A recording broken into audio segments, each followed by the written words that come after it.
Back to our channel. This is Meena. So ఈ video వచ్చేసి Vardhaman college of engineering college గురించి అయితే డీటెయిల్ ఇన్ఫర్మేషన్ అయితే ఇస్తాను ఈ వీడియోలో. బికాస్ పాస్ట్ వీడియోస్ చూసుంటే I'm from Vardhaman college of engineering అయితే మీకు తెలిసి ఉంటుంది. Yes, so I have completed my BTech from that college. So డీటెయిల్గా ఇన్ఫర్మేషన్ నాకు తెలిసింది అండ్ నాకు తెలిసింది ఎవ్రీథింగ్ మీతో అయితే షేర్ చేస్తాను. బికాస్ చాలా మంది అడుగుతున్నారు, as this college is one of the top 10 engineering colleges in Hyderabad. కాబట్టి చాలా మంది లైక్ డొనేషన్స్కి అయినా లేదంటే ఫ్రీ సీట్ కోసం అయినా త్రూ ఎంసెట్. సో అట్లా కొంచెం ఇన్ఫర్మేషన్ చెప్పండి. యాజ్ అది స్ట్రిక్ట్ కాలేజ్ అంటున్నారు, మేము డొనేషన్ కట్టి జాయిన్ అవ్వచ్చా, ఎలా ఉంటుంది, ఎవ్రీథింగ్ చాలా మంది అలా అన్నారు. సో ఎవ్రీథింగ్ ఇన్ఫర్మేషన్ అయితే మీతో షేర్ చేస్తాను ఈ వీడియోలో. సో అండ్ ఈ వీడియో ఒకటే కాదు, అప్కమింగ్ ఫర్దర్ వీడియోస్ అన్ని కూడా మీకు బీటెక్ ఇన్ఫర్మేటివ్ వీడియోసే వస్తుంటాయి. సో ఒకవేళ మీరు ఈ వీడియో చూస్తుంటే ఫర్దర్ పాస్ట్ వీడియోస్ చూడండి. సో మీకైతే డెఫినెట్గా వచ్చేసి కాలేజ్ ఓవర్వ్యూ అయితే చెప్తాను. యాజ్ పర్ కాలేజ్ అయితే కాలేజ్ లొకేషన్ వచ్చేసి శంషాబాద్లో ఉంటుంది. ఐ మీన్ ఎగ్జాక్ట్లీ శంషాబాద్ కాదు, ఫ్రమ్ శంషాబాద్ నుండి వీ హ్యావ్ టు ట్రావెల్ ఒక 8 to 10 kilometers అయితే ట్రావెల్ చేయాల్సి ఉంటుంది. అండ్ ఒక 30 minutes అయితే పడుతుంది ఇవ్వాలి. సో అండ్ మనకి college bus facilities and bus facility ఉంటుంది ఎవ్రీడే కాలేజ్కి ఫ్రమ్ డిఫరెంట్ లొకేషన్స్ హైదరాబాద్ నుంచి. అండ్ కాలేజ్లో బ్రాంచెస్ చూసుకుంటే మనకి బ్రాంచెస్ ఓన్లీ పాస్ట్లో అయితే నియర్లీ ఒక 2-3 like 4-5 years బ్యాక్ అయితే ఓన్లీ సిఎస్సి బ్రాంచ్ ఉంటుండే. ఐ మీన్ కోర్ బ్రాంచెస్ ఉంటుండే సిఎస్సి అట్లా అనేసి. బట్ ఇప్పుడైతే ప్రెసెంట్ అన్ని బీటెక్ కాలేజెస్లో మాక్సిమం ఎలైట్ బ్రాంచెస్ కూడా యాడ్ అయ్యాయి. ఎలైట్ బ్రాంచెస్ అంటే సిఎస్సితో పాటు సిఎస్సి ఏఐఎంఎల్, సిఎస్సిలో ఇంక్లూడింగ్ సిఎస్సిలోనే డేటా సైన్స్ అనేసి, మళ్ళీ డేటా సైన్స్ ఏఐఎంఎల్ అనేసి, ఇట్లా రోబోటిక్స్ అనేసి అట్లా అన్ని బ్రాంచెస్ అయితే ఎలైట్ బ్రాంచెస్ అయితే ప్రతి కాలేజ్లో పెట్టారు కదా. సో ఈ కాలేజ్లో వర్ధమాన్ కాలేజ్ ఆఫ్ ఇంజనీరింగ్లో అయితే మనకి సిఎస్సి ఏఐఎంఎల్ ఉంటుంది, సిఎస్జీ ఉంటుంది, అండ్ మనకి ఏఐడిఎస్ అలా ఉంటుంది. అండ్ ఏఐఎంఎల్ అని సపరేట్ బ్రాంచ్ ఉంటుంది, అండ్ ఐటీ బ్రాంచ్ ఉంటుంది, అండ్ ఈసీఈ ట్రిపుల్ అవి normal branches. ECE triple mechanical, civil అలా అయితే బ్రాంచెస్ ఉంటాయి. అండ్ కాలేజ్ లైఫ్కి వచ్చేసరికి కాలేజ్ లైఫ్ అయితే చాలా బాగుంటుంది. యాజ్ పర్ అకాడమిక్స్ చూసుకున్న కాలేజ్ నెంబర్ 1లో ఉంటుంది. అండ్ ఎంజాయ్మెంట్లో కూడా మనకి కాలేజ్లో అయితే ఎవ్రీ ఇయర్కి ఒక ఫెస్ట్ అయితే డెఫినెట్లీ ఉంటుంది. దట్ ఫెస్ట్ ఉంటుంది. అండ్ కల్చరల్ ప్రోగ్రామ్స్ ఉంటాయి, గేమ్స్ ఉంటాయి, స్పోర్ట్స్ రన్ చేస్తారు. అండ్ ఎవ్రీథింగ్ చాలా లైక్ బ్యాలెన్స్డ్గా అయితే ఉంటుంది ఎవ్రీథింగ్ కూడా. సో వీక్ ఒకసారి ప్రతి క్లాస్కి కూడా వీక్ ఒకసారి స్పోర్ట్స్ అనేసి అట్లా ఒక లైక్ 1 hour లీజర్ పీరియడ్ అలా ఉంటుంది అన్నట్టు. అండ్ ఫర్దర్ వీడియోస్ నేను డీటెయిల్గా ఎక్స్ప్లెయిన్ చేస్తాను. ఈ కాలేజ్ టైమింగ్స్ అయితే మార్నింగ్ 9 o'clockకి స్టార్ట్ అవుతుంది, 9:15కి స్టార్ట్ అవుతుంది.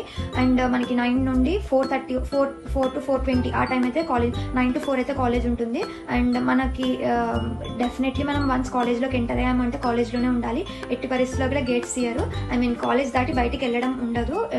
సో ఇన్ కేస్ మనకి ఏమైనా వర్క్ ఉంది బయటికి వెళ్ళాలి అంటే మాత్రం we have to take permission. మనకి హైయర్ అథారిటీ లైక్ హెచ్ఓడి కానీ లైక్ అట్లా హైయర్ అథారిటీ నుండి అయితే మనకి letter or else permission letter ఉంటే మాత్రమే మనల్ని బయటికి ఎలా చేస్తారు.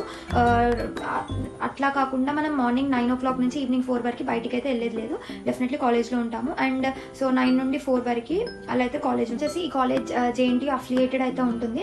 సో మనకి ఏదైతే రూల్స్ జేఎన్టీలో ఫాలో అవుతారో సేమ్ రూల్స్ మనకి ఇక్కడ కాలేజ్లో కూడా ఫాలో అవుతారు. లైక్ బయోమెట్రిక్ అని ఎవ్రీథింగ్, ఇంకా డీటెయిల్ చిన్నవన్నీ కూడా జేఎన్టీలో ఫాలో అయ్యేవి మాత్రమే మన కాలేజ్లో కూడా ఫాలో అవుతారు. అండ్ హాలిడేస్ ఎవ్రీథింగ్ కూడా అలానే ఉంటుంది. అండ్ నెక్స్ట్ పాయింట్ వచ్చేసి మనకి స్ట్రిక్ట్ గురించి చెప్తాను. సో అందరూ అంటారు కాలేజ్ చాలా స్ట్రిక్ట్ ఉంటుంది, ఎవ్రీథింగ్ అన్నీ చాలా రిస్ట్రిక్ట్ చేస్తారు, చాలా స్ట్రిక్ట్ ఉంటుంది అనేసి, జూనియర్ కాలేజ్ లాగే స్కూల్ లాగే ఉంటుంది అనేసి. Yeah, that's true. లైక్ అంటే మరీ అంత స్ట్రిక్ట్ కాదు, బట్ స్ట్రిక్ట్ అయితే ఉంటుంది. లైక్ స్కూల్ లెవెల్ అంటే ఎస్, అంటే మనకి మార్నింగ్ 9 నుండి వన్స్ కాలేజ్లోకి ఎంటర్ అయ్యామంటే మార్నింగ్ 9 నుంచి ఈవినింగ్ 4 దాకా అస్సలకి గేట్స్ తీయరు. సో అలా అయితే స్ట్రిక్ట్ ఉంటుంది. అండ్ డ్రెస్ సెన్స్ విషయంలో కూడా చాలా స్ట్రిక్ట్ ఉంటుంది. Definitely we have to wear girls అయితే కుర్తీస్ వేసుకోవాలి. అండ్ బాయ్స్ అయితే జీన్స్ ఎలా ఉండదు, ఎవరికైనా బాయ్స్ ఆర్ గర్ల్స్ జీన్స్ అయితే ఎలా ఉండదు, అండ్ కుర్తీసే ఉండాలి. అండ్ ఇట్లా డ్రెస్ సెన్స్లో అయితే స్ట్రిక్ట్ ఉంటుంది. అండ్ ఇంకా అంతే, dress sense mobile phones, the main reason is mobile phones. అస్సలకి మొబైల్ ఫోన్స్ ఎంటరే చేయరు కాలేజ్లోకి. If in case mobile phones కనుక వాళ్ళకి దొరికితే దిల్ టేక్, వాళ్ళు మొబైల్ ఫోన్స్ తీసేసుకొని మనకి ఇంకా 4th yearలో ఇచ్చేస్తారు. అట్లా అయితే ఉంటుంది, చాలా స్ట్రిక్ట్ ఉంటుంది. మొబైల్ ఫోన్స్ అయితే ఎలా చేయరు. అండ్ డ్రెస్ సెన్స్లో అయితే చాలా స్ట్రిక్ట్ ఉంది. అండ్ అకాడమిక్స్ కొంచెం ఓకే, అండ్ దట్స్ ఇట్. అట్లా ఆ లెవెల్లో అయితే స్ట్రిక్ట్ ఉంటుంది. బట్ నాట్ దాన్ని దాటైతే స్ట్రిక్ట్ అట్లా లేదు. బట్ ఇది చేసినా కూడా లైక్ అట్లా అయితే బాగుంటుంది. బికాస్ మనకి మొబైల్ ఫోన్స్ లేకపోయేసరికి ఫ్రెండ్స్తోనే ఇంటరాక్ట్ అవుతాము, ఫ్రెండ్స్తోనే తిరగడం, అలా ఫ్రెండ్స్ ఇంటరాక్షన్ అయితే ఎక్కువ అవుతుంది. అండ్ అకాడమిక్స్ మీద మోర్ కాన్సన్ట్రేట్ చేస్తాము. సో అలా అయితే మొబైల్ ఫోన్స్ ఎలా చేయరు. అండ్ డ్రెస్ సెన్స్లో అయితే స్ట్రిక్ట్ ఉంటుంది.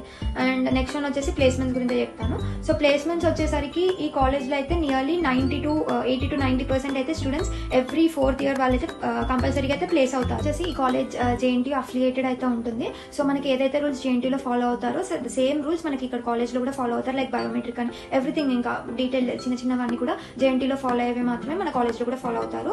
అండ్ హాలిడేస్ ఎవ్రీథింగ్ కూడా అలానే ఉంటుంది. అండ్ నెక్స్ట్ పాయింట్ వచ్చేసి మనకి స్ట్రిక్ట్ గురించి చెప్తాను. సో అందరూ అంటారు ఈ కాలేజ్ చాలా స్ట్రిక్ట్ ఉంటుంది, ఎవ్రీథింగ్ అన్ని చాలా రిస్ట్రిక్ట్ చేస్తారు, చాలా స్ట్రిక్ట్ ఉంటుంది అనేసి, జూనియర్ కాలేజ్ లాగే స్కూల్ లాగే ఉంటుంది అనేసి.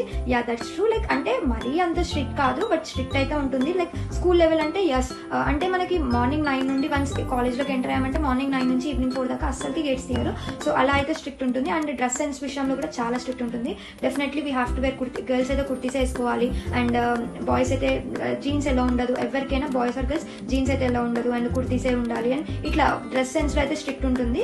అండ్ ఇంకా అంతే, dress sense mobile phones, the main reason is mobile phones. అస్సలకి మొబైల్ ఫోన్స్ ఎంటరే చేయరు కాలేజ్లోకి. If in case mobile phones కనుక వాళ్ళకి దొరికితే దిల్ టేక్, వాళ్ళు మొబైల్ ఫోన్స్ తీసేసుకొని మనకి ఇంకా 4th yearలో ఇచ్చేస్తారు. అట్లా అయితే ఉంటుంది, చాలా స్ట్రిక్ట్ ఉంటుంది. మొబైల్ ఫోన్స్ అయితే ఎలా చేయరు. అండ్ డ్రెస్ సెన్స్లో అయితే చాలా స్ట్రిక్ట్ ఉంది. అండ్ అకాడమిక్స్ కొంచెం ఓకే. అండ్ సో వచ్చేసి ప్లేస్మెంట్ రేట్. సో వర్ధమాన్లో ప్లేస్మెంట్ రేట్ నియర్లీ 70 to 90% ఆ రేంజ్లో అయితే ప్లేస్మెంట్ రేట్ అయితే ఉంటుంది. సో ఎవ్రీ ఇయర్ స్టూడెంట్స్ అయితే అలా ప్లేస్ అవుతారు.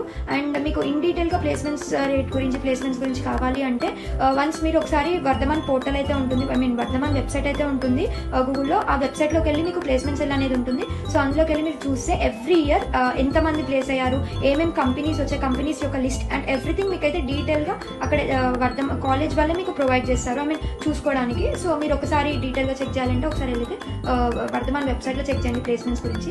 సో నేను కూడా కాలేజ్ ప్లేస్మెంట్స్లోనే ప్లేస్ అయ్యాను. అండ్ నా డీటెయిల్స్ ఎవ్రీథింగ్ కూడా నేను ఫర్దర్ వీడియోస్లో చెప్తాను. సో అండ్ ప్లేస్మెంట్స్కి వాళ్ళు ట్రైన్ చేస్తారు.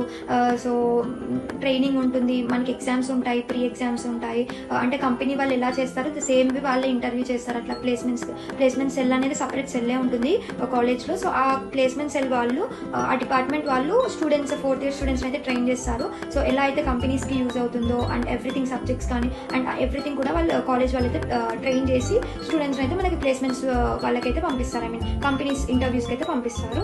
అండ్ నెక్స్ట్ వన్ వచ్చేసి ఇప్పుడైతే హాస్టల్స్ గురించి అయితే చెప్తాను. మనకి కాలేజ్లోనే హాస్టల్స్ అయితే ఉంటాయి. Like girls hostel, boys hostel అయితే ఉంటుంది. మనకి కాలేజ్ ఫ్రంట్ లైక్ రోడ్కి ఆపోజిట్లోనే, మన కాలేజ్కి ఆపోజిట్లోనే హాస్టల్ అయితే ఉంటుంది. అండ్ ఒక్క నెగిటివ్ పాయింట్ అని కాదు, బట్ ఒకటి పాయింట్ ఏంటి అంటే హాస్టల్ ఫీజు అనేది మనకి చాలా హై ఉంటుంది యాజ్ కంపేర్ టు అన్ని ఇంజనీరింగ్ కాలేజెస్ హైదరాబాద్లో. ప్రతి ఒక్క ప్రైవేట్ ఇంజనీరింగ్ కాలేజెస్తో కంపేర్ చేస్తే ఈ hostel fee, Vardhaman hostel fee అనేది చాలా హై ఉంటుంది. నియర్లీ 1,50,000 వరకు అయితే ఉంటుంది. సో 1,70,000 అలా అయితే హాస్టల్ ఫీజు అయితే ఉంటుంది. సో అదొక్కటి పాయింట్ చెప్పాల్సింది. బట్ హాస్టల్ అయితే చాలా బాగుంటుంది. ఫుడ్ వచ్చేసి ఫుడ్ మెనూ కానీ, హాస్టల్ ఫెసిలిటీస్ కానీ, హాస్టల్లో ఎవ్రీథింగ్, ఇంకా కేరింగ్ టేక్ కేర్స్, అలా ఎవ్రీథింగ్ కూడా చాలా మంచిగా ఉంటుంది. అండ్ మీకు ప్రొటెక్షన్ కానీ హాస్టల్లో డెఫినెట్లీ పేరెంట్స్ కాల్ చేస్తేనే మనకి స్టూడెంట్స్ అయితే అవుటింగ్కి పంపిస్తారు. అండ్ ఎవరైనా కూడా ఈవినింగ్ 5 or 6 కల్లి హాస్టల్కి వచ్చేసేయాలి, లేదు అంటే పేరెంట్స్కి కాల్. ఇలా ప్రొటెక్షన్ అండ్ ఎవ్రీథింగ్ కూడా హాస్టల్ అయితే నెంబర్ 1 అని చెప్పొచ్చు. అండ్ మనీకి తగ్గట్టు అయితే ఉంటుంది. సో ఇప్పుడు ఓవరాల్గా నా ఒపీనియన్ చెప్పాలి అంటే, సో మీరు పాస్ట్ వీడియోస్లో చూసే ఉంటారు. సో నేనైతే IIIT బాస్రాలో ఇంటర్ కంప్లీట్ చేశాను. అండ్ IIIT బాస్రా నుంచి వర్ధమాన్ కాలేజ్కి అయితే బీటెక్లో వచ్చాను. సో అక్కడ నుంచి ఇక్కడికి రావడం నాకు చాలా హ్యాపీగా ఉండే. బికాస్ ఈ కాలేజ్, వర్ధమాన్ కాలేజ్లో సరౌండింగ్స్ కానీ అండ్ అకాడమిక్స్ కానీ, ఎంజాయ్మెంట్ కానీ, స్పోర్ట్స్ కానీ, ఎవ్రీథింగ్ ఇంకా లైక్ ఇది ఇంకా ఇక్కడ లైక్ హైదరాబాద్లో ఉన్న ఎవ్రీథింగ్ ఇంకా కంపేర్ చేసుకుంటే నాకైతే కొంచెం బెటర్ అనిపించింది. మెయిన్గా ప్లేస్మెంట్స్ చూసుకుంటే అయితే చాలా బెటర్ అనిపించింది. లైక్ వచ్చి మంచిగా ఉంది అనేసి ఫీల్ అయితే వచ్చింది. అండ్ ఇంకా మనకి అకాడమిక్స్ చూసుకున్న, ప్లేస్మెంట్స్ చూసుకున్న, ఎవ్రీథింగ్ కూడా నాకైతే టాప్లోనే అనిపించింది. సో మనం మళ్ళీ వర్ధమాన్ కాలేజ్ నాక్ గ్రేడ్ చూసుకుంటే మనకైతే A++ ఉంది. అండ్ ఆ నాక్ గ్రేడ్ చూసే మనం అర్థం చేసుకోవచ్చు మనకి కాలేజ్